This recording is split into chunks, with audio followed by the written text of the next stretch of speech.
We ended up dropping our game last week 24-17 to the Georgia Southern Eagles. It's time to make the permanent quarterback change. Reese Mooney's going to get the start. Lugo played okay, but when you throw 1 touchdown and 4 picks, and he's just been so inconsistent, it's time to move on. Let's see what Mooney can do here, as it's already about to be 3rd and 4. Nothing's changed so far on offense, as Mooney's going to go underneath, and he nearly threw a pick. Brian Perez was double covered. That was a terrible decision. Now let's see if our defense can step up and stop the Jaguars. It does not look like we're going to hear that is a nice run all the way down to the 25-yard line. That's a big gain here for the Jaguars to start the day. It looks like they're going to double down and go right back to it, and look at all that space. 2 plays later, and they're in the end zone already. Touchdown, South Alabama. And just like that, we're down 7-0. We got to get this figured out. If our offense doesn't play well, our defense plays well. If our defense doesn't play well, it seems like our offense plays well, which means this game's going to end in a shootout, and you can't miss passes like that. We had Lester Iverson wide open there as we go underneath on 3rd and 8, and Perez can't hold on through contact. So we're already giving the ball back to the Jaguars, and look at that spin.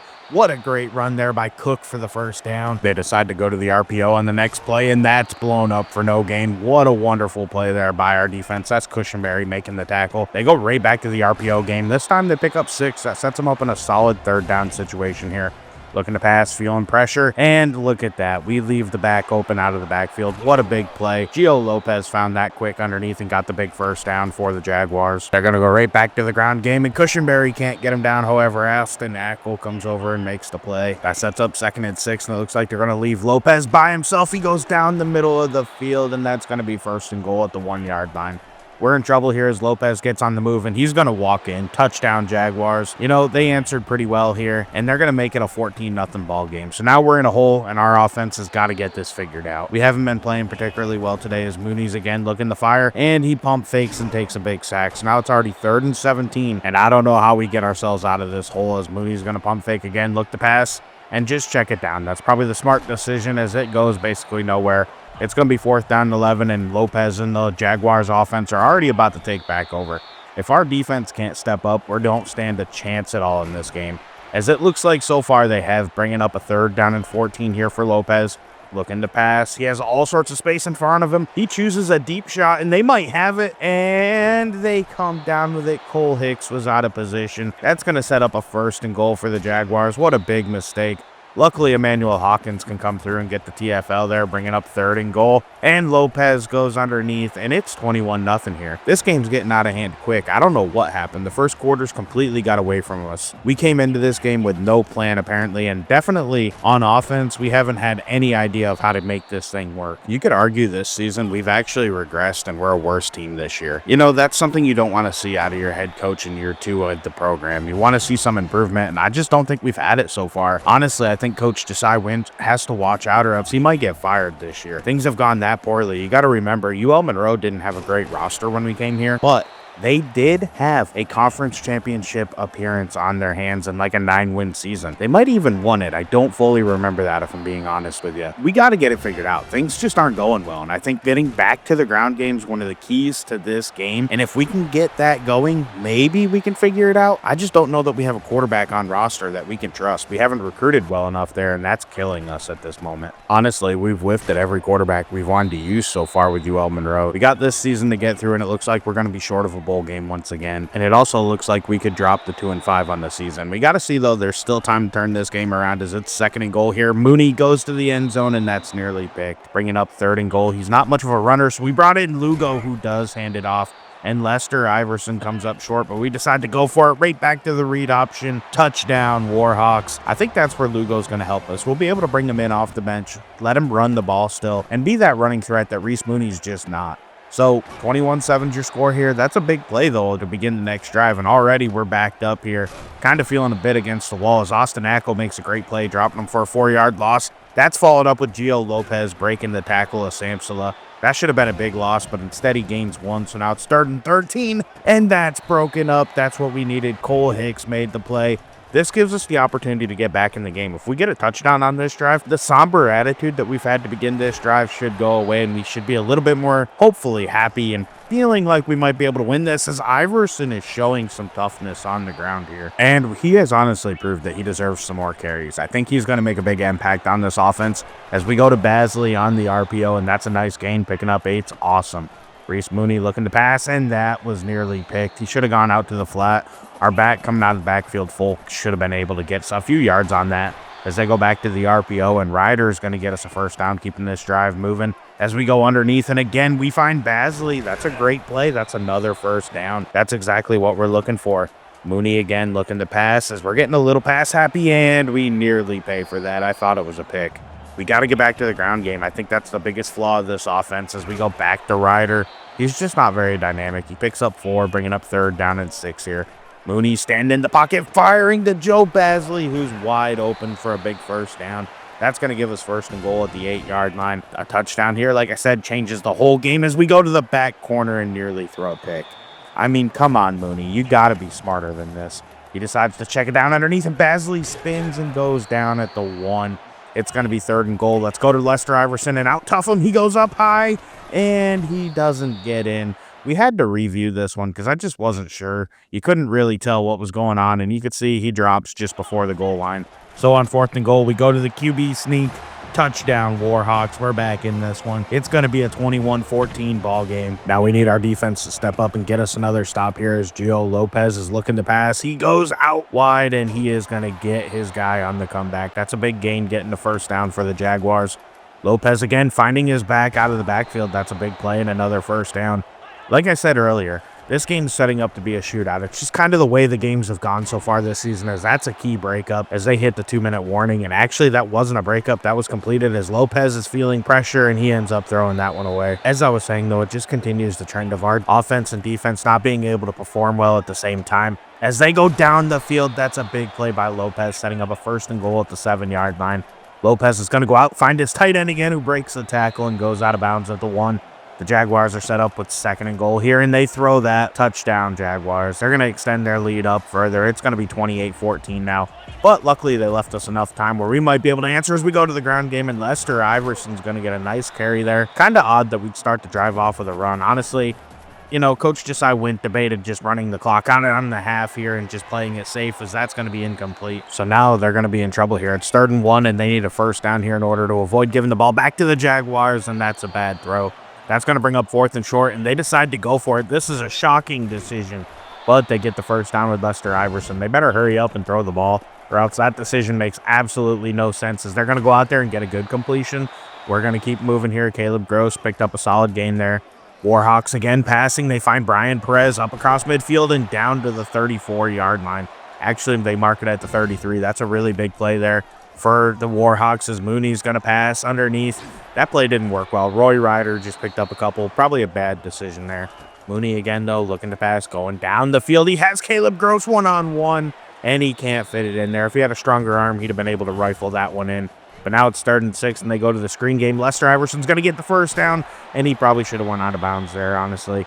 But they rush to the line. They only lose a few seconds, and Mooney again looking to pass. He takes too long in the pocket and nearly threw a pick. You got to be smarter than that. They only have 24 seconds left in the half, as Mooney's going to go to the end zone, and again, oh man, that actually was picked. I was going to say again, that should have been picked, and that one might actually go back to the house. Reese Mooney's going to have to tackle him, and he does knock him out of bounds, but with 12 seconds left in the half, the Jaguars are set up in perfect position to score again. And now, honestly, it kind of feels like a field goal would be a win in this situation, as Lopez is going to take a shot down the field, and we pick it off. What a great play there to end the half. That's Josh Cushenberry. And, you know, we decide to chuck up a Hail Mary. Probably won't work, but let's see what happens here. We have Joe Basley open. He just can't break through. He didn't have quite enough on that pass. Reese Mooney underthrew it a little bit, or else that probably would have been a touchdown. Either way, it's 28-14 at halftime. Looking at our rushing attempts and yards, you know, they're pretty similar, but we're definitely doing worse, and we haven't really done much to be that proud of. I mean, we're down by 14 right now. We got to get this figured out, as the Jaguars are going to open up the second half with the ball, and they get a solid run to begin, and then they go to the RPO and get a great gain for another first down. I mean, they're driving the ball right down the field here, with our defense showing very little resistance as they go back to the ground game, and we do finally make a tackle that's decent. It's going to set up 2nd and long to medium here, as they're going to go to the screen game, and look at that. They have all sorts of space in their tight end, but that was a great play by Lucas Samsela. I got to point him out there. That was excellent to lay out and make the tackle. Unfortunately, it doesn't really matter, though, as they're going to convert and get the first down on the very next play. Keeping this drive going as Lopez feeling a little pressure there. Has a wide open receiver once again. Josh Cushenberry got beat on that one. He's played really well today, but unfortunately that was just a bad rep there, and they found him as they go back to the ground game. And this time Austin Ackles there to bottle him up.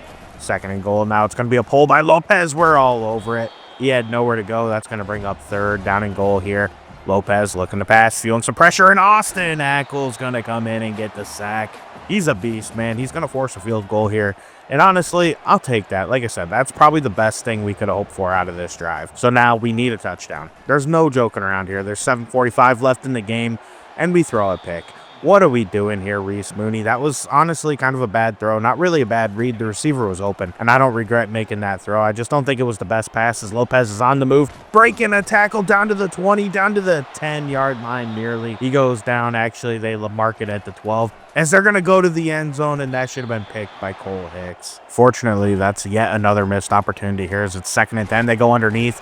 Great tackle. We get him down, bringing up 3rd and 5. We're in a good spot here. They decide to run play action. Okay. I thought they were going to run it, and then they run with Lopez. And, I mean, what are you going to do? That works out great for him. Touchdown, Alabama, or South Alabama. They're playing like Alabama today, up 38-14. Reese Mooney's not doing very good in his debut here as the full-time starter. That's a pretty good pass, though. We get the 1st down to J.J. Harrell, getting this drive moving a little bit. We got to wake up here. I don't know if we're honestly any better right now than what we were with Noah Lugo playing. You know, I'm just disappointed with the performances. Iverson's showing some toughness and honestly a lot of grit out there. He's hurt as heck, and he's making some fantastic plays for us as that's a pretty good throw behind Brian Perez. That's going to give us a 1st down, and we've actually moved the ball pretty quickly here. We need a touchdown if we have any hope in this game, and a sack's not going to help that. We got to be smarter as Mooney's looking to pass. He has a receiver open. Touchdown, Warhawks. That's Roy Ryder getting in there, scoring 6. We're going to go for 2 and try to make this a little bit closer as it's going to work out. Iverson comes open out of the backfield, making this a 38-22 ball game. Now we're down by just 16 points, and we can hopefully get 2 touchdowns and 2-point conversions to get back into this one. It's a long road, but it's doable. We need more plays like that, though, where our defense steps up and breaks up a big play as they're going to go out to the curl there and end up picking up 9, bringing up 3rd and short. They are going to run, and look at all the green grass ahead of him. There's no way we're ever going to come back in this game if we keep allowing that. We've got to get our run D figured out. We simply haven't been good enough there. Samsel is getting pressure, though, and Lopez ends up going down. Emmanuel Hawkins will probably get the credit for that sack, but Lucas Samsela really made a huge play there, bringing up 2nd and 21 for the Jaguars as they go to the ground game. And look at that draw. I mean, he's able to pick up 8 yards completely untouched, basically. We got to get it figured out here. We can't keep allowing him to do it as it's 3rd and 13, and we get pressure, and down goes Lopez. They end up having to punt the ball back to our offense and give us a small chance to get back in this game as we're going to take a deep shot to J.J. Harrell. He is gone, except for the pass was a little underthrown. That honestly should have been a touchdown there. We'll take the big play. We're down already to the 22-yard line, and this is exactly what we need is look at that. We have a wide open J.J. Harrell for a touchdown. That's 2 plays, and we're in. Now let's go for 2 once again. We need to get in here, and this time we come up short. So now it's going to require a field goal somewhere as we're down 38-28 at this point. It's really disappointing, but we still are only down 2 scores. It's a lot closer than it was, and we have a pretty clear path still to be back in this game. We just need our defense to step up, and, you know, that's a pretty good start here as they check it down. It's 2nd and 5. They're going to go to the RPO, and we make a great tackle there. Trevis Blades with a heck of a play, bringing up 3rd and 6 here. Forcing the Jaguars to throw, and we leave them wide open underneath, man. When are we going to learn this running back's absolutely destroying us so far? We can't do anything to stop him. And trust me, I've tried many different defenses as Lopez is on the move here, breaking sacks and going for 2. That was a great play by Gio Lopez, extending the play. 2nd down now. Lopez again steps up, and look at that. His tight end comes wide open for a big gain all the way down to the 30. We got to get this figured out, man. We keep collapsing at the worst times as that's a great play right there by our impact defensive tackle or defensive end, Jamison Iosu, as it's 2nd and 13, and we give up a 20-yard run. Oh, no, he's still going, man. It's 1st and goal as they end the freaking quarter. You've got to be kidding me. Our defense is just not able to control the run. We got to get more beef up front. We got to get a stronger front 7 still. We're working on it, but it's not there yet as Lopez is looking to pass on 1st and goal, and we left somebody wide open. I just don't know if we can come back from a 17-point hole here in the 4th quarter. I'm pretty much losing all faith that we have here as Mooney is going to have to show something he hasn't shown, and that is the ability to be pretty much perfect in opening up the 4th quarter. It certainly didn't start that way as he goes underneath, though. Basley's going to get a big play all the way out to nearly the 50. That's going to give us just a slight bit of hope. We still need a perfect quarter from Reese Mooney, though. as he again's going to throw that, and it's picked. There's a flag, and our only hope is that's DPI. And honestly, I don't really know if it is, as that might be a touchdown, and it is. That better be DPI, or else our game's over here. That's it if it isn't. They do call interference, and it is going to be on the defense. So we got so lucky there that was on Daryl Cox, and we get the ball back. Now let's see if Mooney can capitalize as he's taking a shot, and we got him. Touchdown, Caleb Gross. That's going to make the Warhawks back down by 10. There's still plenty of time left to get 2 stops, and we absolutely cannot allow any more points in this game. And I know it's been a rough season so far, but if you're still around, would you consider hitting that subscribe button down below? We're on the track to trying to hit 500 subscribers. I haven't been very consistent lately uploading. I've had some things going on and just a little bit of burnout from not growing and not doing too well, but I'm still sticking with it. We're going to keep fighting through as we're going to get on that path to 500 subscribers. And we need our defense to keep fighting for us here as well, as they're going to run a trick play, and that was supposed to be a pass, and it did not work. We covered it up perfectly. That just put South Alabama in a really bad spot, as it's 2nd and 19, but it's a nice run by Gio Lopez, getting them back to a 3rd and 7. And they do run the draw, and look at that, man. We can't stop them again. I don't know what to do. Nobody's getting off blocks. We just honestly need better interior D linemen. And honestly, we probably need a better middle linebacker as well, as Lopez is taking a shot. We had 3 guys there, and he fitted in perfectly. That's a beautiful throw and a big first down. However, Jamison Iosu busts through, gets the TFL. That's going to back him up to 2nd and 14. They go back to the QB run. We had an opportunity, and we missed it. And Lopez stiff arms and gets extra yards there. What a great play by Gio Lopez. This dude is showing so much heart in this game. You can't hate him for it. You love to see a guy out there just performing and giving it all for his team. As it's 2nd and 8, and he's going to throw it out to the flats. His tight end again's there to make a play. This time, though, we get him down. It's 3rd down and 3. We have a shot. That was a bad snap, and that's probably the only thing that could have hurt this offense, as Cole Hicks makes the tackle. They are, however, about to set up for 3, and it goes wide left. That's exactly what we needed. DeBoynian missed it. That is exactly the break this UL-Monroe Warhawks team needed to get back in it. We need a touchdown or a field goal here. I'll take either. That's all I care about. As we're going to go down the field, that's Basley, and we miss him. He had a step. That could have at least been completed. It's already 3rd down and 3, though. We go out to the flats, and Roy Ryder converts, getting a first down, keeping this drive marching as Mooney has a guy in his face. And that could have been picked. He got hit as he released it. He couldn't get everything on it. If he would have, honestly, I think that goes for 6 as he checks it down underneath. That's a decent play by J.J. Harrell. There is a flag on the play, though, and it looks like it's going to be roughing the passer on South Alabama.